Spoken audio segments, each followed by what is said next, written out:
Vivemos em uma era movida por dados. A ciência de dados desempenha um papel crucial em várias indústrias, desde saúde até finanças e marketing. Por exemplo, empresas como a Amazon usam ciência de dados para personalizar recomendações, proporcionando uma experiência de compra mais relevante para os clientes. Mas como isso é feito? A ciência de dados segue um processo. Começamos coletando dados relevantes, os limpando para garantir qualidade e, em seguida, exploramos para identificar padrões. Em uma empresa de streaming, esse processo pode revelar insights sobre os hábitos de visualização, possibilitando recomendações mais precisas de conteúdo. Para realizar essas análises, utilizamos ferramentas como Python, que é uma linguagem versátil, e bibliotecas como o Scikit-learn para modelagem. Imagine prever o sucesso de um novo produto com base em dados históricos de lançamentos anteriores. Isso é possível com a ciência de dados. No entanto, enfrentamos desafios como garantir a qualidade dos dados e lidar com questões éticas. É crucial considerar a privacidade e evitar preconceitos em nossos modelos. Por exemplo, ao desenvolver um sistema de recrutamento automático, devemos garantir que ele não perpetue viés de gênero ou raça. O próprio ChatGPT, ferramenta mundialmente usada e que foi utilizada para auxílio desse texto, é um excelente exemplo de aplicação de ciência de dados, usada na sua área mais promissora, inteligência artificial. Em resumo, é uma área pouco explorada e que deve ser extremamente abrangida nos próximos anos, com os avanços tecnológicos e a necessidade de uma especialização de tratamento dos diversos dados proporcionados pela internet.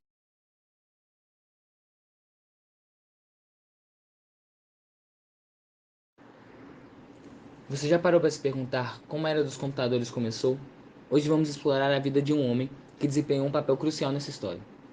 Nascido em 1912 na Inglaterra, Alan Mason Turing mostrou desde cedo um talento natural para a matemática. Sua educação excepcional o levou à Universidade de Cambridge. Em uma época tumultuada pelo entreguerras, Turing surgiu como um pensador singular, mergulhando nas fronteiras da lógica matemática e teoria dos números. Em 1936, Turing publicou um artigo que mudaria tudo, Uncomparable Numbers.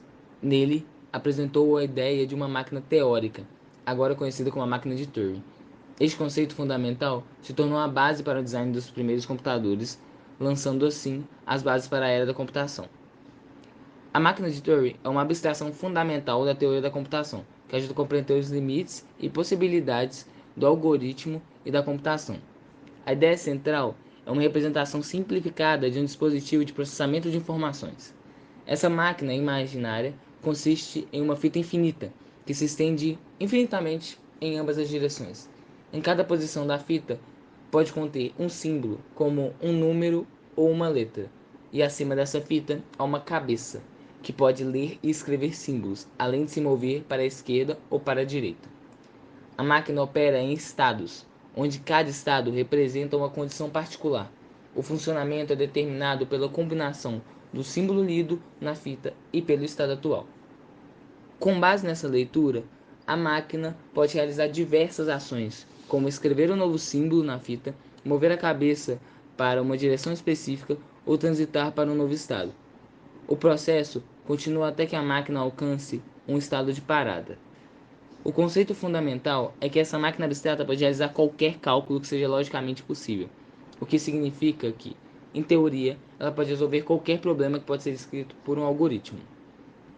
A máquina de Turing influenciou profundamente a compreensão da computação e serviu como um modelo conceitual para o desenvolvimento dos primeiros computadores.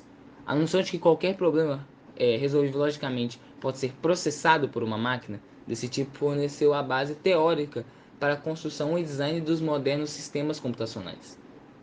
Em meio ao turbilhão da Segunda Guerra Mundial, Alan Turing foi convocado para uma missão de extrema importância. Os nazistas estavam utilizando a máquina de codificação Enigma, uma engenhosa máquina de cifragem, para proteger suas comunicações. Quebrar o código da Enigma tornou-se uma prioridade estratégica para os países aliados. A máquina Enigma, utilizada pela Alemanha nazista durante a Segunda Guerra Mundial, era uma sofisticada máquina de cifragem e decifragem que desafiava os métodos tradicionais de quebra de códigos. Seu funcionamento começava com os rotores discos giratórios que continham conjuntos de letras em que cada rotor tinha uma fiação interna complexa, conectando letras de um lado a outras do outro lado. Além disso, um plugboard em frente da máquina permitia que determinadas letras fossem trocadas entre si antes de entrar nos rotores, aumentando ainda mais a complexidade da cifragem. A segurança do sistema Enigma dependia fortemente da configuração diária. A cada dia, a posição inicial dos rotores e as conexões do plugboard eram alteradas, de acordo com uma chave específica. Essa mudança diária tornava a quebra do código um desafio considerável, pois era necessário conhecer a chave exata para decifrar a mensagem. Ao digitar uma letra no teclado, a máquina realizava uma série de transformações complexas. Os rotores giravam após cada pressionamento da tecla, alterando a correspondência entre as letras. O sinal passava pelo plugboard, onde mais substituições ocorrem. O resultado final, a letra decifrada, era iluminada em um painel da máquina. Turing liderou uma equipe em Bletchley Park, na Inglaterra, focada em quebrar a criptografia da Enigma, assim levando ao desenvolvimento da bomba, a bomba eletromecânica utilizada para decodificar as mensagens da Enigma. O desenvolvimento da bomba foi uma peça-chave para quebrar o código da Enigma. A inspiração inicial veio dos criptoanalistas poloneses, que já haviam criado uma bomba eletromecânica. Mas, como o princípio de criptoanálise da bomba polonesa era frágil, essa máquina logo se tornou obsoleta para enfrentar o desafio de decifrar a Enigma. Ao chegarem em Bletchley Park, Turing e sua equipe aprimoraram e automatizaram essa tecnologia, resultando na criação da bomba, uma máquina eletromecânica projetada para acelerar o processo de decifração. A bomba foi especialmente projetada para lidar com as constantes mudanças nas configurações diárias da máquina Enigma. Sua capacidade de testar rapidamente milhares de configurações possíveis tornou-se essencial para a eficiência do processo de quebra desse código. A inovação da bomba incluía a capacidade de operar várias máquinas Enigma simultaneamente, introduzindo um elemento de paralelismo que aumentava significativamente a eficiência na busca pela chave correta. O sucesso da bomba na quebra do código Enigma teve um impacto imensurável na estratégia militar, ao proporcionar às forças aliadas acesso às informações previamente inacessíveis, e isso contribuiu de maneira significativa para a vitória dos aliados. Após a Segunda Guerra Mundial, Alan Turing voltou a sua atenção para novos desafios. Sua genialidade e contribuição para a vitória dos aliados era inegável, mas a transição para a era pós-guerra trouxe desafios significativos. Turing concentrou-se em projetos de novos computadores. No entanto, esse período pós-guerra também trouxe consequências amargas para Turing.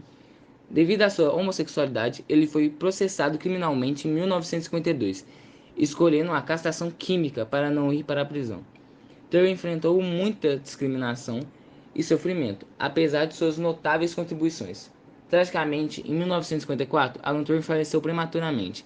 Sua morte foi oficialmente registrada como suicídio, um dos feitos que gerou controvérsias e debates ao longo dos anos. A comunidade científica reconheceu, com o tempo, a injustiça em seu tratamento, e Turing foi postumamente perdoado pelo governo britânico em 2013. O legado de Turing vai além das contribuições para a computação. Sua visão revolucionária e sua coragem em um período de discriminação deixaram uma marca na história. O Prêmio Turing, uma prestigiada homenagem na área da computação, foi batizada em sua homenagem, e sua história continua a inspirar a luta por igualdade.